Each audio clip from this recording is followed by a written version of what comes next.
सभी को जय जय श्री राम। आज हम भगवत गीता के छठे अध्याय के 16वें श्लोक का अध्ययन करेंगे।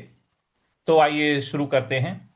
कृष्णाय वासुदेवाय हरये परमात्मने प्रणतः क्लेशनाशाय गोविंदाय नमो नमः। श्री कृष्णं वंदे जगद्गुरुम। जय जय श्री राम। पठन शुरू करते हैं। ओम श्री परमात्मने नमः।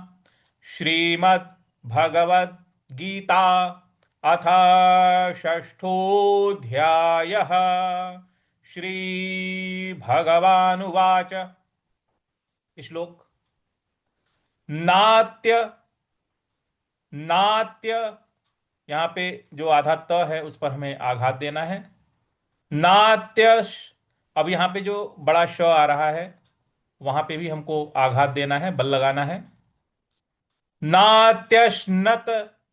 नत। नत के आगे जो आधा स है अब वहां पे हमको आघात देना है। न तस्तु। न तस्तु। तो ये पूरा शब्द बन रहा है। ना। नात्यश्नतस्तु। नात्यश्नतस्तु। इसके बाद है योगो।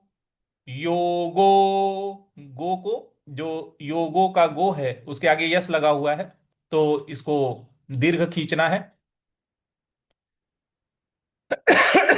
योगोस्ति। योगोस्ति। इस प्रकार से बोलेंगे तो ये हो गया। नात्यश्नतस्तु योगोस्ति। नात्यश्नतस्तु योगोस्ति। न चैकान्तमनश्नतः। न चैकांत। यहाँ पे जो कांत में जो आधा न है वहां पे हमको आधा आघात देना है। और उसके बाद मनश्न। नश्न, यहाँ पर हमको आघात देना है। और त के बाद जो विसर्ग है उसमें ह का उच्चारण लाना है। तो यह पूरा कैसे बन रहा है। नात्यश्नतस्तु योगोस्ति। न चैकान्तमनश्नतः। नात्यश्नतस्तु योगोस्ति। न चैकान्तमनश्नतः। इस प्रकार से अगली पंक्ति पे आते हैं। न चाति। तो न चातिश, ये ऐसे हो जाएगा। यहाँ पे तिश, यहाँ पे स पे हमें आघात देना है। स्वप। स्वप्न। यहाँ प पर हमको आघात देना है। स्वप्न। सीलश। सीलश, यहाँ पे भी ल के बाद स पे आघात देना है। शीलस्य। शीलस्य। तो ये हो गया। न चाति स्वप्न शीलस्य। न चाति स्वप्नशीलस्य। न चाति स्वप्नशीलस्य। इस प्रकार से अगला है। जाग्रतो नैव चार्जुन। जाग्रतो नैव। न पर अ की मात्रा है तो इसको संस्कृत में ऐ बोला जाता है। ऐव नहीं बोला जाता है, ऐव बोला जाता है। तो ये हो जाएगा। न जाग्रतो नैव चार्जुन। चार्जुन। न के आगे कोई विसर्ग नहीं है, तो यहां पे न मत बोल दीजिएगा, इसको बोलना है चार्जुन। चार्जुन भी नहीं बोलना है, क्योंकि न पे कोई हलंत नहीं है, इसलिए इसको चार्जुन भी नहीं बोलेंगे। चार्जुन। इस प्रकार से बोलेंगे, मतलब न का भी उच्चारण पूरा आना चाहिए। चार्जुन। इस प्रकार से। तो पूरी पंक्ति बन रही है। न चाति स्वप्नशीलस्य जाग्रतो नैव चार्जुन। न चाति स्वप्नशीलस्य जाग्रतो नैव चार्जुन। पूरा श्लोक पढ़ते हैं। नात्यश्नतस्तु योगोस्ति। न चैकान्तमनश्नतः। न चाति स्वप्नशीलस्य जाग्रतो नैव चार्जुन। इस प्रकार से बोलेंगे। पूरा पठन करते हैं। ओम श्री परमात्मने नमः।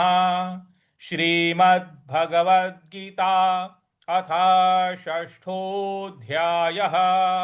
श्री भगवानुवाच नात्यश्नतस्तु योगोऽस्ति न चैकान्तमनश्नतः न चाति स्वप्नशीलस्य जाग्रतो नैव चार्जुन। व्याकरण को आप लोगों ने कॉपी में अवश्य लिख लिया होगा। इसका अभ्यास करने में उपयोगिता है, आपको अभ्यास करना चाहिए। तो एक बार सभी लोग पुनः शुरू से इसका उच्चारण करेंगे। सभी लोग एक साथ बोलिए। ओम श्री परमात्मने नमः। श्रीमद् भगवद गीता अथ षष्ठोऽध्यायः। श्री भगवानुवाच नात्यश्नतस्तु योगोऽस्ति न चैकान्तमनश्नतः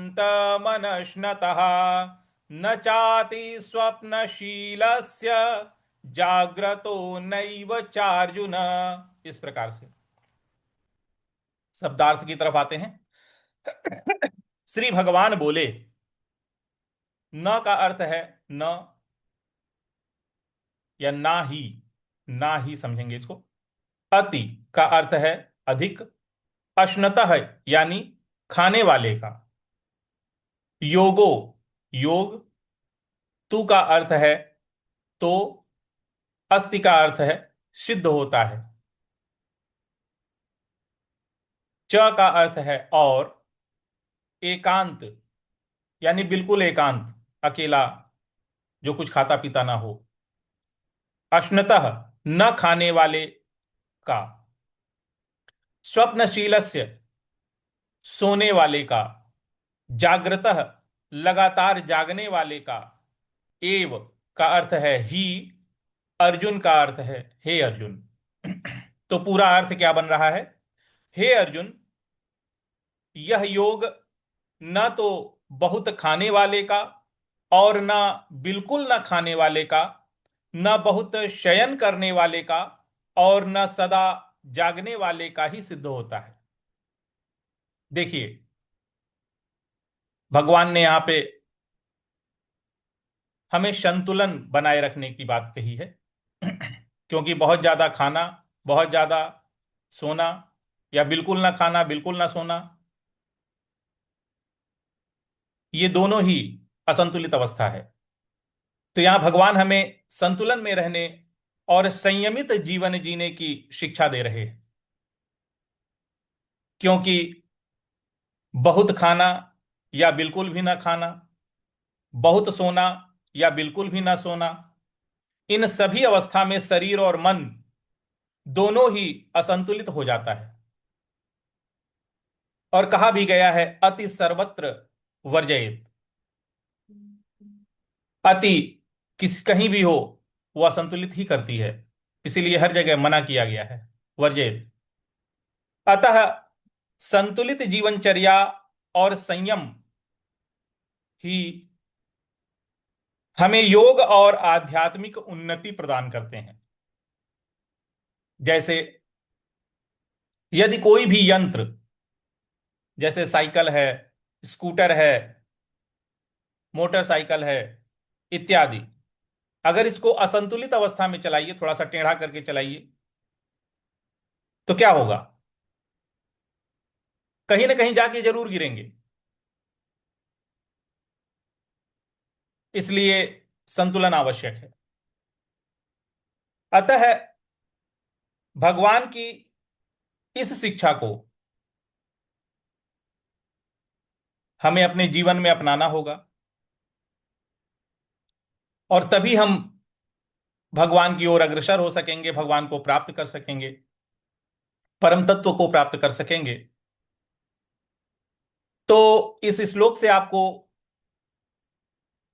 जो कुछ भी अच्छा लग रहा है, जो कुछ भी समझ में आ रहा है, या आपकी क्या अवस्था है, आपकी साधना कैसी चल रही है, इस विषय में कमेंट में अवश्य बताया करें। और साधकों को भी आप अवश्य जो है इस गीता साधना में जोड़ें, बताएं उनको, चैनल सब्सक्राइब करवाएं। ये एक भागवतिक कार्य है, और भागवतिक कार्य, भगवान की साधना, अगर किसी एक व्यक्ति को भी आपने साधक बना दिया तो ये एक बहुत बड़ा कार्य हो जाता है। वैसे भी कलयुग में, जैसा कि शास्त्रों में बताया गया है, कि मात्र 25% लोग ही परमात्मा को जानने की कोशिश करेंगे। हम उन 25 लोगों में हैं, 25% लोगों में हैं। अब हमारा कार्य ये हो जाता है कि हम इस प्रतिशत को और बढ़ाने की कोशिश करें। ये एक भागवतिक कार्य है, अतः आप लोग इसमें सहयोगी हैं, मैं आपसे यही आशा करता हूं। तो आज के लिए इतना ही रखते हैं। कृष्णाय वासुदेवाय हरये परमात्मने प्रणतः क्लेशनाशाय गोविंदाय नमो नमः। श्री कृष्णं वंदे जगद्गुरुम। जय जय श्री राम।